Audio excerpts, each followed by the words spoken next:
తన తండ్రి రామ్దీన్తో పాటు బండి దగ్గర కుండ మామిడి రసాన్ని అమ్ముతూ ఉంటాడు. కొంతమంది బండి దగ్గర నిలబడి కొనుక్కుంటూ ఉంటారు. బాబు శివ, ఒకసారి చూడు, కుండ ఖాళీ కాబోతుంది, వేరే తీసుకురా. అప్పుడే ఊరి పెద్ద అయిన రాము బాబాయ్ అక్కడికి వస్తారు. అరే రామ్దీన్ భాయ్, నువ్వు తయారు చేసే కుండ మామిడి రసం తీయదను నా చిన్ననాటి జ్ఞాపకాలను గుర్తు చేస్తున్నాయి. బాబాయ్, ఇది ఆ భగవంతుడి దయ. కానీ బాబు శివ, నువ్వు ఎంతకాలం ఈ ఊర్లో మామిడి రసం అమ్ముతూ ఉంటావు? నువ్వు దానిని పట్నం వరకు తీసుకువెళ్ళాలి. అదే నా కల తాతయ్య, నేను నాన్నగారు తయారు చేసే ఈ మామిడి రసాన్ని దేశమంతటా ప్రసిద్ధి చెందేలా చేయాలి. కానీ శివ గొంతులో ఒక దిగులు కనిపిస్తుంది. కానీ ఏంటి బాబు? ఇంటి పరిస్థితి బాలేదు తాతయ్య. అమ్మ ఆరోగ్యం బాలేదు, సంగీత చదువు కూడా ఆగిపోతుంది. ఇవన్నీ చూసుకోవాలా లేక నేను కలలు కనాలా? నువ్వు ధైర్యాన్ని కోల్పోకో బాబు, కష్టానికి తగిన ఫలితం తప్పకుండా లభిస్తుంది. నువ్వు ప్రయత్నం చేస్తూ ఉండు. శివ గంభీరంగా మారతాడు, ఏదో ఆలోచిస్తాడు. సాయంత్రం శివ ఇంటికి వెళ్లి అమ్మ గౌరీ దగ్గర కూర్చుంటాడు. బాబూ శివ, ఇవాళ రోజంతా బాగా అలసిపోయి ఉంటావు, కాస్త విశ్రాంతి తీసుకో. మరుసటి రోజు శివ తన చెల్లెలు సంగీతాన్ని స్కూల్ నుంచి తీసుకురావడానికి వెళ్తాడు. సంగీత దిగులుగా నిలబడి ఉంటుంది. సంగీత, ఏమైంది? ఎందుకంత దిగులుగా ఉన్నావు? అన్నయ్య, ఫీజు కట్టే ఆఖరి రోజు రేపే. డబ్బులు కట్టకపోతే నా చదువు ఆగిపోతుంది. అక్కడ ఠాకూర్ ప్రతాప్ సింగ్ తన బంగ్లాలో కూర్చుని ఉంటాడు. అతని కొడుకు రవి అతని దగ్గరకు వస్తాడు. రవి, నేను విన్నాను శివ మామిడి రసం ఊరంతా కూడా చాలా ప్రసిద్ధి చెందిందని. అవును నాన్న, కానీ నేను తనని రోడ్డు మీదకు లాగడానికి ఏర్పాట్లన్నీ చేశాను.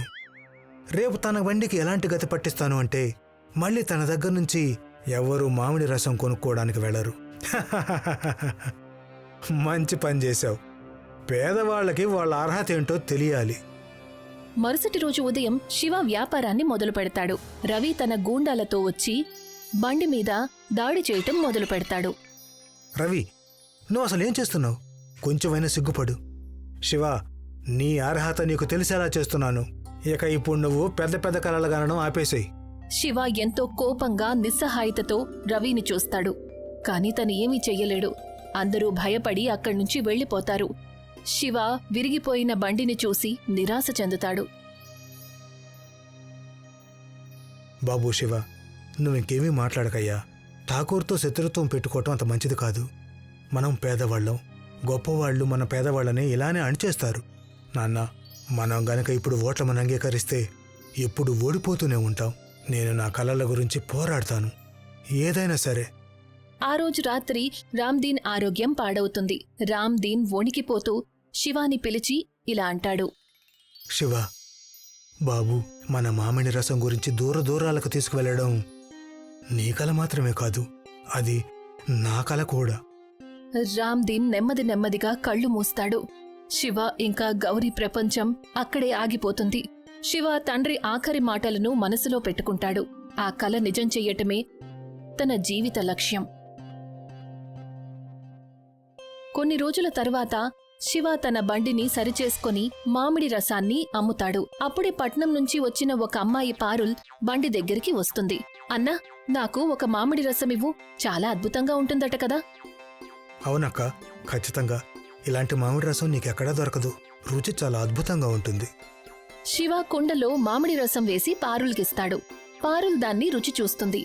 ఆ తర్వాత కళ్ళు మెరిసిపోతాయి. వావ్, ఇంత రుచికరమైన మామిడి రసం! ఖచ్చితంగా స్వచ్ఛమైన మామిడి పళ్ల రసం. ఇది మా నాన్నగారి ప్రత్యేకమైన రెసిపీ. ఎన్నో ఏళ్లుగా దీనిని మేము కాపాడుకుంటూ వస్తున్నాం. నేనొక ఫుడ్ బ్లాగర్ని. పట్నంలో నాకు చాలా మంది ఫాలోవర్స్ ఉన్నారు. నీ మామిడి రసం గురించి అందరికీ తెలిస్తే దేశమంతా ఇది ప్రసిద్ధి చెందుతుంది. నిజంగానక్క? కానీ మేము ఇక్కడ బండి పెడుతున్నామంతే. అంత పెద్ద కలను ఎలా సాకారం చేసుకోగలం? కలలు చూసేవాళ్లే దాన్ని నిజం చేసుకుంటారు శివ. నేను నీ వీడియో తీసి సోషల్ మీడియాలో పెడతాను, చూస్తూ ఉండు, అద్భుతం జరిగిపోతుంది. పారుల్ వీడియో తీసి పోస్ట్ చేస్తుంది. శివ కొంచెం అసమంజసంగా ఉంటాడు, కాని తన మనసులో ఒక కొత్త నమ్మకం ఏర్పడుతుంది. శివ తన తల్లి గౌరీ దగ్గర కూర్చుని ఉంటాడు. సంగీత చదువుకుంటూ ఉంటుంది. అప్పుడే రాము బాబాయ్ ఎంతో వేగంగా లోపలికొస్తాడు. అరే శివ, ఈ కబురు విన్నావా? సోషల్ మీడియా మొత్తం నీ రసం గురించే చర్చించుకుంటుంది. పట్నం వాసులు కూడా చందనపూర్కు వస్తున్నారు. నిజంగానా తాతయ్య? అవును బాబు, దూర దూరాల నుండి జనాలు నీ మామిడి రసం రుచి చూడడానికి వస్తున్నారు. మీ నాన్నగారి పేరు ఇప్పుడు అన్ని చోట్ల ప్రసిద్ధి చెందుతుంది. భగవంతుడికి కోటి కోటి ధన్యవాదాలు. ఇప్పుడు నాకు వైద్యం జరుగుతుంది. అన్నయ్య, ఇప్పుడు నేను కూడా చదువు ఆపక్కర్లేదు. తప్పకుండా డాక్టర్నవుతాను. అవునమ్మా, ఇప్పుడు మనం ఎవరి మీద ఆధారపడాల్సిన పనే లేదు. నాన్నగారి పేరు దేశమంతా ప్రసిద్ధి చెందుతుంది. ఠాకూర్ ప్రతాప్ సింగ్ ఇంకా రవి మాట్లాడుకుంటూ ఉంటారు. నాన్న, ఈ శివ ఇప్పుడు గొప్పవాడయ్యే దారిలో ఉన్నాడు. ఊరంతా కూడా వాణ్ణి హీరో అనుకుంటున్నారు. అంత తొందరగానా? నేను దీన్ని అంగీకరించను. ఏం ఆలోచించారు మీరు? నకిలీ కాగితాలు తయారు చేసి వాడి భూమిని కాజేస్తాను. ఊరి వాళ్లను కూడా వాడికి వ్యతిరేకంగా మార్చేస్తాను. ఆ తర్వాత చూస్తాను తను మామిడి రసాన్ని ఎలా అమ్ముతాడు. శివ మామిడి రసం అమ్ముతూ ఉంటాడు. అప్పుడే ఠాకూర్ మనుషులు ఊరి వాళ్లను ఒకచోట సేకరించి అక్కడికి తీసుకొస్తారు. వినండి గ్రామస్తులారా, శివ తన భూమిని నాకు తాకట్టు పెట్టాడు. ఇప్పుడు ఈ భూమి నా సొంతం. తను ఇంతవరకు మీ అందరినీ మోసం చేస్తూ వచ్చాడు. ఇది అబద్ధం ఠాకూర్ గారు. నేను ఏ భూమిని తాకట్టు పెట్టలేదు. ఆధారాలన్నీ కూడా ఇక్కడే ఉన్నాయి శివ. చూడు, ఇక్కడే ఉన్నాయి. రవి నకిలీ కాగితాలు చూపిస్తాడు. కొంతమంది ఊరి వాళ్లు వాళ్లలో వాళ్లే మాట్లాడుకుంటారు. ఒకవేళ కాగితాలు సరైనవైతే శివ మోసం చేశాడు. శివ నుండి మేము ఇది ఆశించలేదు. బాబు శివ, అసలు ఇక్కడ ఏం జరుగుతుంది? తాతయ్య, ఇదంతా పన్నాగం. నేనెప్పుడూ నా భూమిని తాకట్టే పెట్టలేదు. ఇప్పుడు చట్టాన్ని ఎదుర్కోవాల్సిందే శివ. నీ కల ఇంతటితో సమాప్తం. శివ వాళ్లమ్మ ఇంకా సంగీతతో పాటు కూర్చొని ఉంటాడు. అందరి కళ్లల్లో చింత ఉంటుంది. బాబూ శివ, ఇప్పుడేం జరుగుతుంది? మనల్ని ఇంట్లో నుంచి గెంటయ్యారు కదా. లేదమ్మా, నేను ఓటమినంత ఈజీగా అంగీకరించను. ఇది నా కల.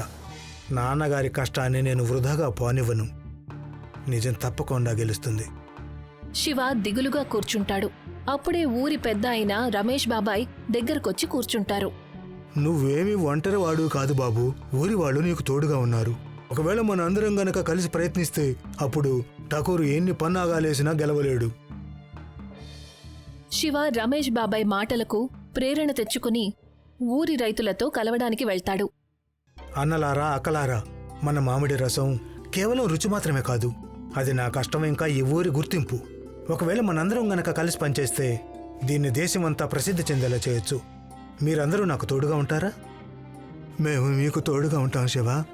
ఇంకా ఠాకూర్ అరాచకాలు ఇక్కడ అసలు కుదరవు. శివ తహసీల్దార్కి ఆ కాగితాలు చూపిస్తాడు. ఈ కాగితాలు పూర్తిగా నకిలీవి. ఠాకూర్ చాలా పెద్ద ఫ్రాడ్ పని చేశాడు. అతనికి మీరు బుద్ధి చెప్పాల్సిందే. శివ ఇంకా ఊరి వాళ్లందరూ కలిసి గ్రామీణ కుండ మామిడి రసం సహకారీ సంస్థను స్థాపిస్తారు. అన్నలారా, అక్కలారా, ఇప్పుడు మనందరం కలిసి ఈ కుండ మామిడి రసాన్ని దేశం మొత్తం విస్తరిద్దాం. ఊరి రైతుల మామిడి పండ్లు ఇందులో కలుస్తాయి. దానివల్ల మనందరికి కూడా మంచి లభిస్తుంది. ఊరి వాళ్లందరూ పంచాయతీలో ఒకటవుతారు. తహసీల్దార్ ఆధారాలతో అక్కడికి చేరుకుంటారు. ఠాకూర్ ప్రతాప్ సింగ్ పన్నాగం వృధా అయిపోతుంది. తహసీల్దార్ ఊరి వాళ్లను సంబోధిస్తూ ఇలా అంటారు. గ్రామస్తులారా, ఇది ఆధారం. ఠాకూర్ శివ భూమికి నకిలీ కాగితాలు తయారు చేయించాడు. ఇప్పుడు చట్టం తనకి శిక్షను విధిస్తుంది. ఠాకూర్ని ఊరి నుంచి బహిష్కరించండి. అవునవును, ఊరి నుంచి బహిష్కరించాలి. మీరందరూ పశ్చాత్తాపడతారు. ఇప్పుడు ఊళ్ళో ఉన్న ప్రతి వ్యక్తి తన తలరాతను స్వయంగా రాసుకుంటాడు. ఇక నీ గురించి ఎవ్వరికీ భయం లేదు. ఊరి వాళ్లందరూ ఒక్కటయ్యి ఠాకూర్ రవి ఇంకా అతని గూండాలని ఊరి నుంచి బహిష్కరిస్తారు. కొంతకాలం తర్వాత శివ కుండ మామిడి రసం పెద్ద నగరాల్లో, హోటల్స్లో, ఆన్లైన్ ప్లాట్ఫామ్స్లో అమ్ముడుపోతాయి. శివ, ఇప్పుడు నీ మామిడి రసం దేశమంతా ప్రసిద్ధి చెందింది. ఇది నా ఒకడి వల్ల కాదు, మొత్తం ఊరి కష్టం. ఇప్పుడు మా మామిడి రసం ఈ దేశపు రుచిగా మారింది. మీ నాన్న కల పూర్తయింది బాబు. అలాగే అన్నయ్య, ఇప్పుడు నేను కూడా త్వరలో డాక్టర్ అవుతాను. ఇక చందనపూర్ పేరు దేశమంతా ప్రసిద్ధి చెందుతుంది. శివ కళ్లల్లో ఆనంద భాష్పాలు వస్తాయి. కష్టం, నిజాయితీ ఇంకా సంఘర్షణ తను కన్న కలను నిజం చేసి విజయాన్ని అందించాయి. ఇప్పుడు కుండ మామిడి రసం ఒక రుచి మాత్రమే కాదు, తన కష్టానికి తగిన ఫలితంగా మారింది.